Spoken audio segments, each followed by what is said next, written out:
What's going on, guys? We're sending out the invite right now.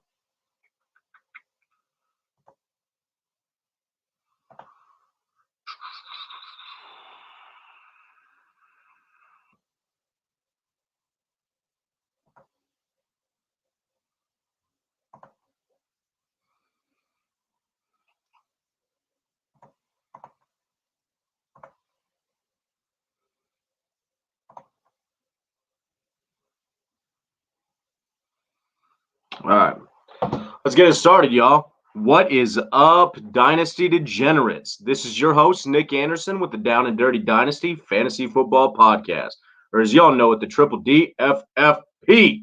And today, it's a gloomy day outside. The boys riding the struggle bus again, a little bit hungover, had a little bit too much sauce last night. But you know what? It's a gloomy day outside, but it is not a gloomy day when it comes to running back rankings in Dynasty, where we do the wide receiver rankings, and some of it's a little subjective. We've got some problems there, not problems with the rankings, but it's hard to be able to rank those guys because we're talking about age and skill set and system. But with the running backs, man, a lot of these become crystal clear where their landing spot should be, and that's why I'm so excited about this, because I get to impart some wisdom onto you guys. So let's get it started. Let's get going with these rankings.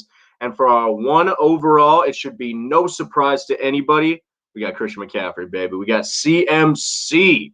I mean, obviously, he is going to be the number one. The dude is an absolute monster. The offense is built around him. He is the perfect 2020 running back, the mix of absolute exceptional running with pass catching ability. And he's still only 23 years old, guys. The craziest thing that I saw today, you kind of think about CMC being around. He's had some seasons under his belt, and then you look at Saquon, who we talk about like the youth and all this stuff. CMC is only 7 months older than Saquon. No injury history. 7 months older than Saquon. I mean, the guy is just a fucking. I mean, he's a revelation. The guy is amazing. Okay, so obviously locked in is our number one. There is a little bit of flux in that offense, with the addition of Teddy Bridgewater. So that is going to be something that we need to keep an eye on. But T-Bridge was able to sustain Alvin Kamara out there, and CMC is better than Alvin Kamara. The system is more built around him than it is around Alvin Kamara. So if he can do it in New Orleans, he can do it in Carolina, and the sky is the limit for Christian McCaffrey. I mean, his points last year were so leaps and bounds above everybody else that it was just unfair. It was a cheat code. If you had him, you won. That's it. Number one, CMC. Let's get on to our number two. It's going to rub some people the wrong way, but our number two, we've got Ezekiel Elliott. I'm sorry, I don't mean to do Saquon like that, but if you guys pay attention to my Twitter account, you know that I'm not fading Saquon because he's still possibly the best running back in the NFL, but he's got some things going on that I am a little bit more worried about than I am with Zeke. Zeke is still only 24 years old.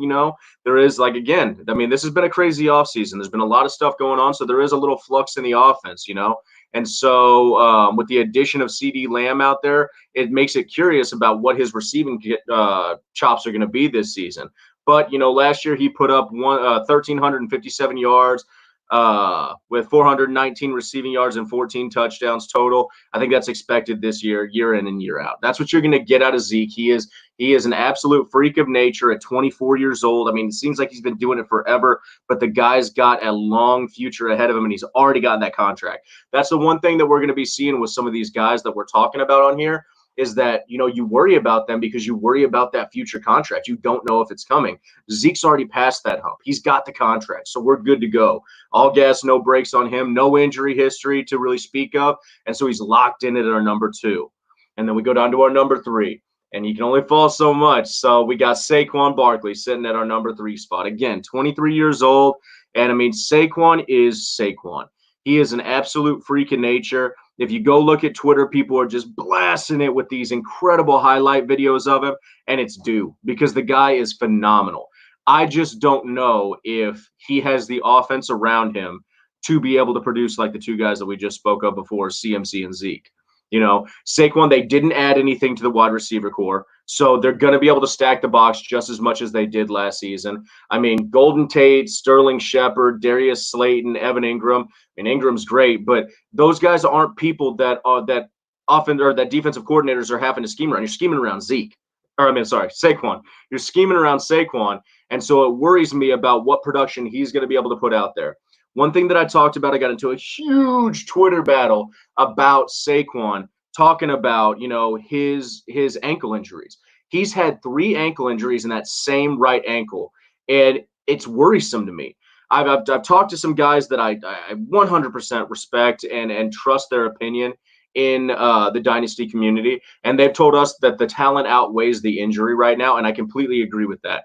But the injury has to be factored in somewhere because, I mean, from what little information that I know, I'm not a fucking doctor. I don't have any degrees on the wall. All I've got are my Chiefs posters. But there is ankle injuries lead to further ankle injuries. Instability in that ankle leads to other injuries. And so, I mean, where we're not talking about him as necessarily being an injury-prone player right now, if he has a 4th injury in that right ankle, are we talking about that? Yeah, we probably are. So that's why he's dropping down to my number 3 spot. I mean, still just an absolute fucking monster of a player. The guy is electric on the field, and so locked in at my number 3. And my number 4, we got my boy Dalvin Cook. And I could not be more excited that he had the season that he did last year because I knew it was coming. The guy has the talent. He's got the grit. He has those injury concerns as well. But, man, dude, this guy's talent is next level. And when you watch him out there in a run-first Vikings offense, he is just lighting it on fire. I mean, and the great thing is that they added Justin Jefferson out on the outside, so we don't have to worry about, the departure of Diggs and them maybe not having to focus so much on the receiving core.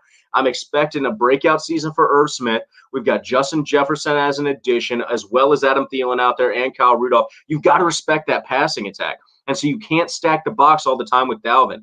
And like I said with CMC, Dalvin is a great, 2020 running back. He can bang it in between the tackles, but he's also got just fucking phenomenal hands. And so for those reasons, he's my boy, locked in at number 4. I'm not worried about Alexander Mattison. I don't think he's a threat. If anything, I actually think that his showing last year where he showed that he had a little bit of the juice is great for Dalvin because it gives him rest where he doesn't have to be used every single play in and out, Mattison is a benefit to an injury-prone player like Cook, So, sorry, my dogs are losing their damn mind upstairs. But, Cook locked in at number 4. We go down to my number 5. We've got Alvin Kamara, 23 years old in the New Orleans offense. He's elusive, he's young, he's versatile. This guy is what you want in a back, And so we didn't mention it with Dalvin Cook. Dalvin Cook isn't a lock for getting that new contract, okay? Sorry. Those things are fucking throwing me off. But Cook's not a lock for a contract, and neither is Kamara. Neither one of them is guaranteed a contract moving forward. But the best thing about Alvin Kamara is that no matter if he's at New Orleans or any other place, he is the perfect addition to an offense anywhere that he goes in the league. I mean, if you think about adding him in complementary role to Derrick Henry, you add him in a complementary role to Derrick Henry, he's perfect. He's going to get all the passing work. You add him as a complement to a Leonard Fournette. Leonard Fournette's passes go down. Alvin Kamara can do it. He can run in between the tackles, but he can also catch, and he's one of the best pass catchers in this league. So I'm not worried about his contract scenario, He gets Breeze back for an entire season this year, which is huge for him. Because while Teddy Bridgewater did sustain him, his 16-game pace with Drew Brees would have put him at least running back 9 last season. And so, getting Breeze back is going to be absolutely crucial to his production. So, he's our number 5. Love the guy, love the youth. Still 23 years old. He is the same age as Zeke. As Barclay. I keep doing that. He is the same age as Barclay. That's crazy. It's crazy town how young he is. Then we go on to our number 6 running back. We got my boy Nick Chubb, in my opinion, one of the best pure runners in this list. And so, that's kind of what outweighs, when you start to do the checks and balances on stuff. We've got Nick Chubb as this pure runner, but he doesn't necessarily have the passing chops. He can still catch, but he's not as good as the 4 that we just listed above him, the 5 that we listed above him. And he's got, Kareem Hunt there to be able to vulture the receiving catches off of him. But he still put up 1,500 yards on the ground.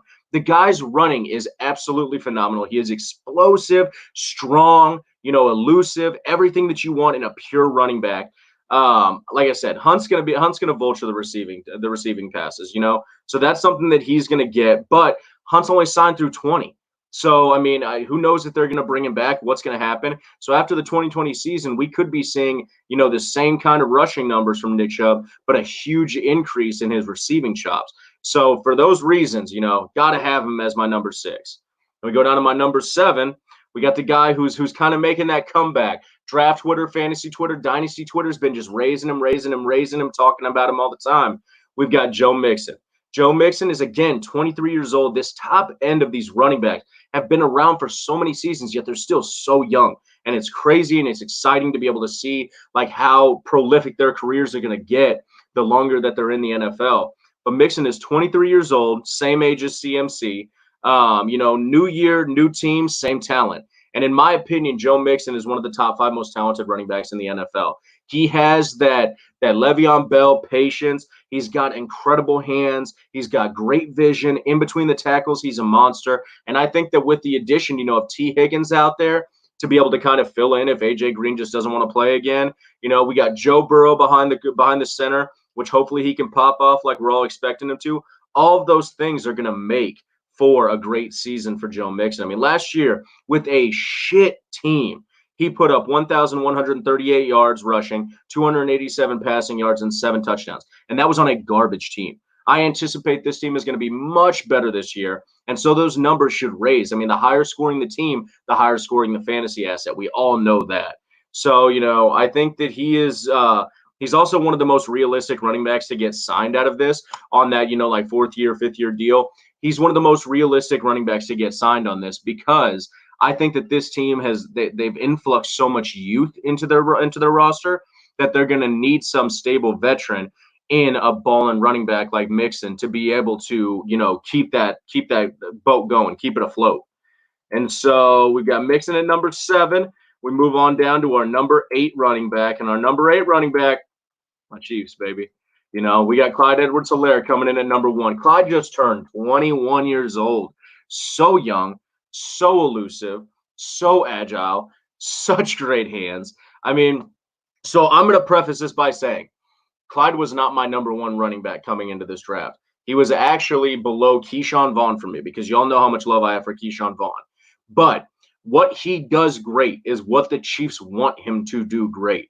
And so I don't think that he could have landed in a better scenario where his skill set matches the needs and desires of the team so perfectly. It's going to be a harmonic balance, between the two where they just feed off of each other. Andy Reid wants him to play that Westbrook role that he had in Philly. And I think that CEH is absolutely qualified for it and will slide right into it. Now in 2020, I think that you're going to see a little bit of competition between him and Damian Williams because Damian Williams isn't going to fall by the wayside. They're not going to get rid of this, Super Bowl hero in Damian Williams that people were calling to be the Super Bowl MVP. And then they're just going to throw him off to the side because they drafted a new shiny toy. That's not going to happen. But Andy wanted Clyde. Pat wanted Clyde. They have an idea for him in the system, and I think it's going to work out perfectly. So, he's in at our number 8. That's where I think is a perfect spot for him. Then we go down to number 9. Number 9 is my guy, Myles Sanders. He just turned 23 years old, and I've been beating the drum for this dude on fantasy Twitter nonstop. I actually just talked to somebody about it today. I think there's a realistic chance that he finishes as RB7 this year in, at end-of-year rankings and half-point PPR or even full-point PPR. I think he has a much more realistic chance of doing that in full. But, Myles Sanders, he's a lot of these guys in this top 10, they are the new 2020 hybrid back. They have the ability to pass catch. They have the ability to go in between the tackles. And Myles Sanders is the personification of that. He does all that stuff well. And he's done it with people vulturing from him before. And so we hear all this stuff on Twitter going on, being worried about, the addition of a possible Carlos Hyde or this or that into the system. But it's not something that worries me. I mean, first off, Carlos Hyde is beat up. I mean, he is rode hard and put away wet, not something that we need to be worried about. Myles Sanders will run circles around that old fool. I mean, there's just nothing that I'm worried about with the addition of one of these vets coming in that's going to change my opinion on Myles Sanders. I mean, they don't want him to be the bell cow role, but he doesn't need to be the bell cow role. Just like we talked about with Clyde Edwards-Helaire, just like we talked about with Alvin Kamara, all of those guys have this ability to be able to overcome the lack of 275 carries a game or a season, And so, I mean, a high-flying Eagles offense is something that's going to play into his favor. The addition of Jalen Reagor is going to alleviate the stacked boxes. It's all going to work well, and hopefully we get a full season of a healthy Wentz. And all of those things equal huge production for Myles Sanders. So I'm looking forward to that. Number 9 running back. Then we look at our number 10, okay? And the running back is a youthful game. We all know that, the hashtag 2 to 3 year window, that we're dealing with these guys. So the youth outweighs production. And so we got Jonathan Taylor at number 10, who just turned 21 too, just like Clyde Edwards-Helaire. Jonathan Taylor going to the Indianapolis Colts behind one of the best offensive lines in the NFL is a match made in heaven. He is going to have to beat out Marlon Mack. And just like I've said with all of these running back competitions that we're seeing coming in, I don't think that it's going to be the easiest thing in the world for him. But Jonathan Taylor is so far and ahead of Marlon Mack. It's obscene to even think that there's a chance that he's not going to beat him by mid-season or anything like that. I think he's probably going to beat him out by the start of season, but we'll see, because I mean there is something to be said about the shorter off seasons that we've talked about with COVID, not being able to get that rapport, not being able to build that trust in a new player.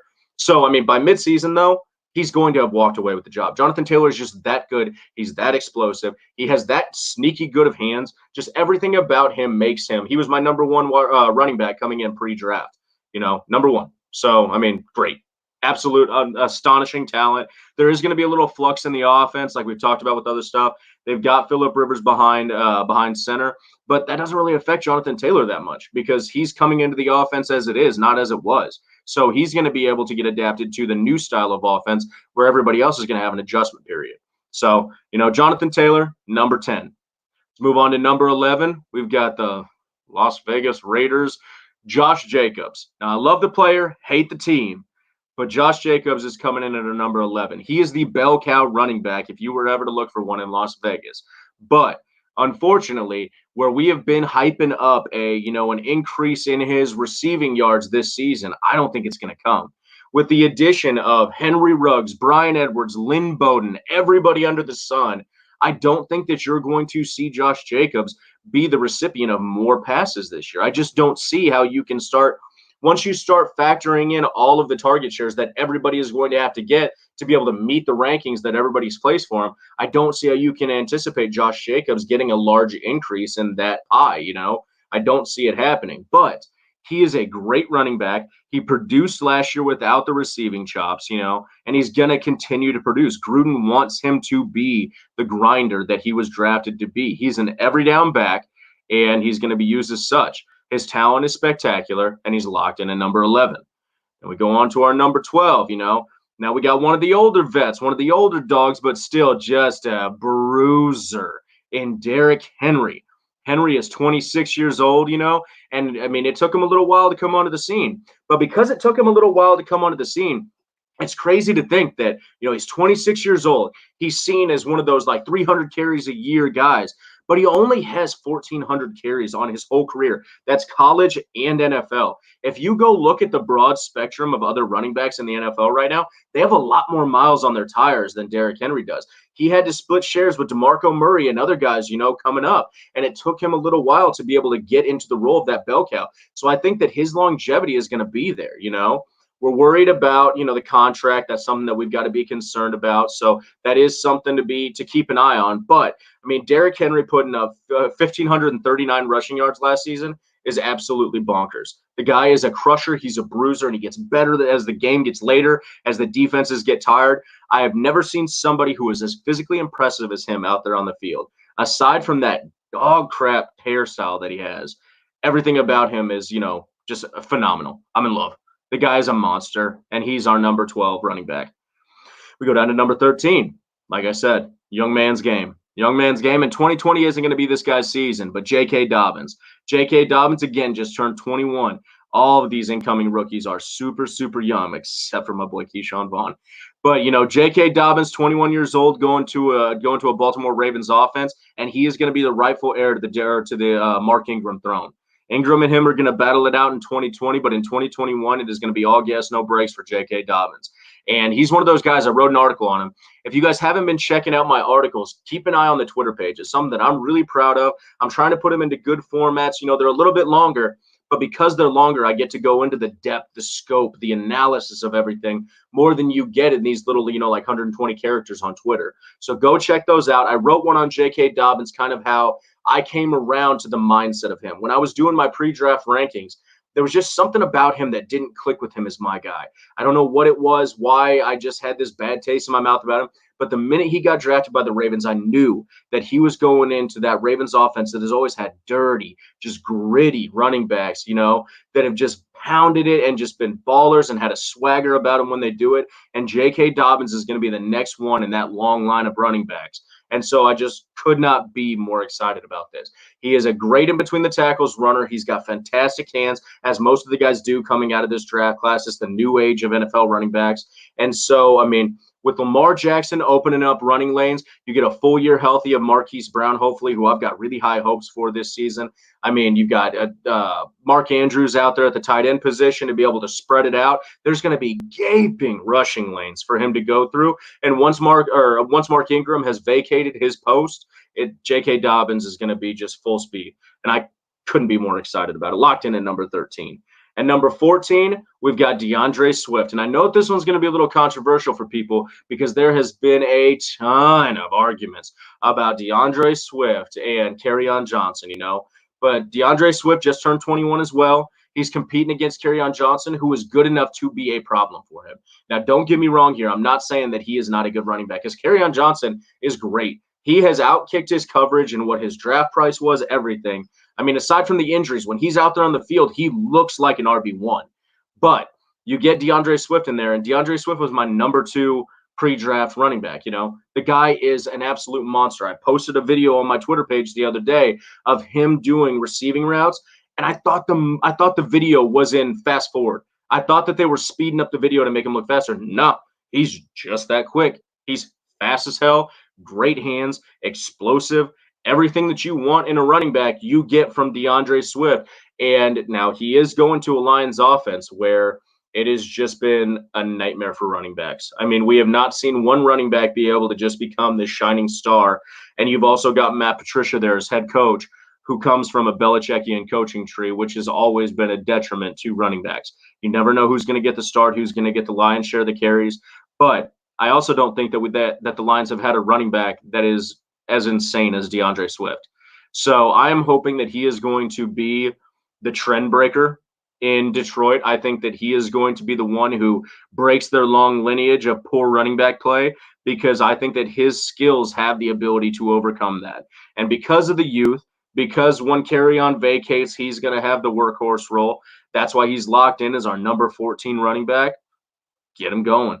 At number 15, this is another controversial one. I had some arguments with some people when I was running my rankings by people, and it is Austin Eckler, who just turned 25 in a Los Angeles Chargers offense. So Eckler is that guy. Eckler is he's the Robert Woods of the running backs, perennially disrespected. Nobody gives him what he's due because Eckler was an undrafted free agent.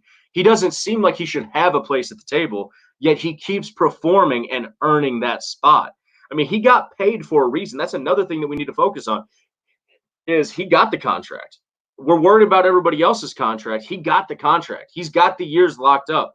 And while I do love Josh Kelly, who just came in, Eckler isn't a 275 carry back. That's not what he's about. So he's going to have to split the workload with somebody, and Josh Kelly is just as good as anybody to do it with. Nobody is going to catch the ball out of the backfield like Austin Eckler is. Nobody's going to be as elusive he is, and I can also guarantee you nobody's going to work as hard as he is, because there's no way that you go from undrafted free agent to getting a huge-ass contract instead of Melvin Gordon without being an absolute boss and just a workhorse and a gym rat. And so I'm so excited about the future for Austin Eckler there. I think once we get past the Tyrod days, which I don't think are going to be bad for Eckler, I think that the Tyrod days are going to be just fine for Eckler, because he's going to be checking down and looking for that dump off to the running back. So once we get past the Tyrod days, I think Herbert's going to come in. He's going to be stretching it out to Mike Williams, Hunter Henry, and Keenan Allen on the outside, and it's just going to keep opening up the lanes for Austin Eckler. And I'm so confident about him as my number 15 running back. I can't express it. I've got him in a couple dynasty leagues, so lock him in as your number 15. I think there's good times ahead for him. So that's our 1 through 15, you guys. We'll go over it one more time just to kind of give you guys the list. Let me get this thing going right here. And number 1, we've got CMC, Christian McCaffrey. Number 2, we got Zeke Elliott. Number 3, we've got Quan Barclay. And number 4, we've got Dalvin Cook. And number 5, we've got Alvin Kamara. And number 6, we got Nick Chubb. Number 7 is Joe Mixon. Number 8 is Clyde Edwards-Helaire with my Kansas City Chiefs. Number 9 is Myles Sanders. Number 10 is Jonathan Taylor. 11, Josh Jacobs. 12, Derrick Henry. 13, J.K. Dobbins. 14, DeAndre Swift. And 15, Austin Eckler. Got it. That's the list, y'all. And so this is how I see them. I got them lined up that way. I hope you guys like what I'm putting out there. As always, make sure that you guys go hit the like, share, and subscribe page. Subscriptions mean everything to me. I love it. I appreciate it. I see everyone that I get, and I appreciate you guys for helping me get over the 100 subscription mark. So thank you guys for all that you do. I couldn't be more appreciative to y'all. And just I hope you like my rankings. And if you don't, fuck it. I'm hungover, so whatever.